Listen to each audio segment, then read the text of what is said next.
From across the nation and around the world, for Pacifica Headlines, I'm Jesse Lent. I'm the last person to trust Iran. They've lied to me constantly. We have total control over the Hormuz Strait right now. They don't have control. We have total control. We own it.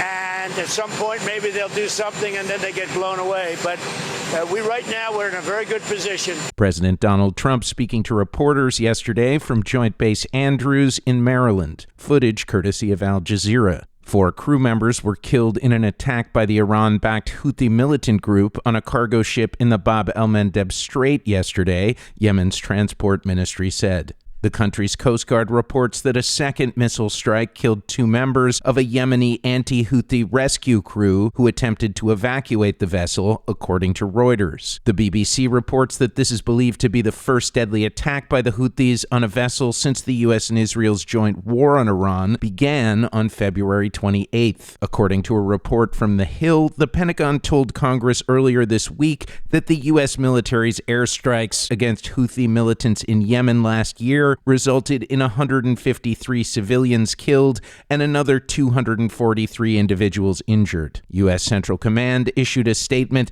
that a Navy helicopter fired 2 Hellfire missiles at a Panama-flagged Vila Nova cargo vessel that, quote, attempted to transit the Gulf of Oman and violate the U.S. blockade against Iran by sailing toward an Iranian port. According to shipping data from Kepler, 8 vessels passed through the Strait of Hormuz yesterday, far below the 10-day average of 12 vessels and the lowest daily tally since August 5th. Israeli forces bombed the 4-story Sheikh Ne'mati public school in southern Lebanon's Nebatia governorate this morning, according to the country's national news agency. No casualties were immediately reported. At least 2 Palestinians have been injured in new Israeli attacks on the Gaza Strip over the past 24 hours, and the body of a Palestinian killed in a previous attack was retrieved from the rubble, according to the local health ministry.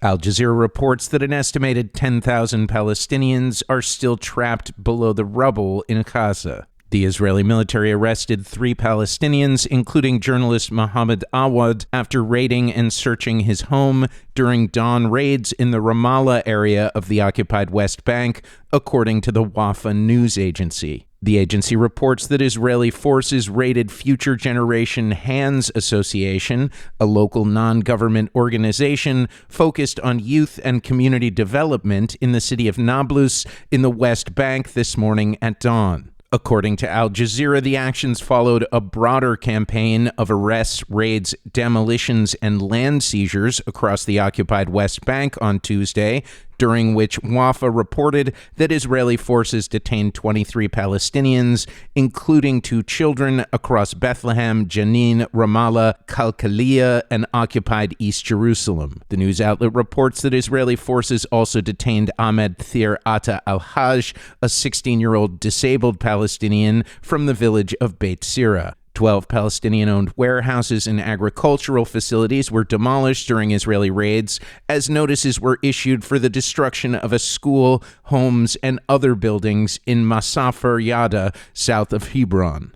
Adnan Ramadan from the Palestinian city of Tel expressed his frustration to Reuters over the Israeli army's ongoing destruction in the area. I told the soldier, you come here and provoke us every day. What did the house do to you? Why did you cut down the trees?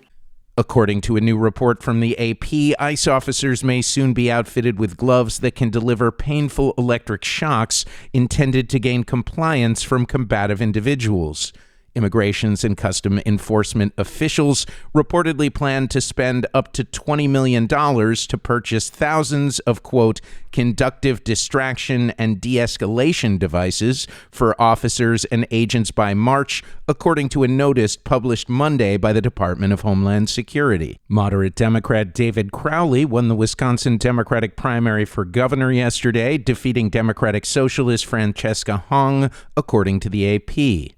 Congressman Tom Tiffany won the Republican primary for governor. Speaker of the Minnesota House of Representatives Lisa DeMuth won the state's Republican Senate primary, while Minnesota Lieutenant Governor Margaret Flanagan triumphed in the Democratic primary for the Senate. Those are the latest Pacifica headlines for the Pacifica Network. I'm Jesse Lent.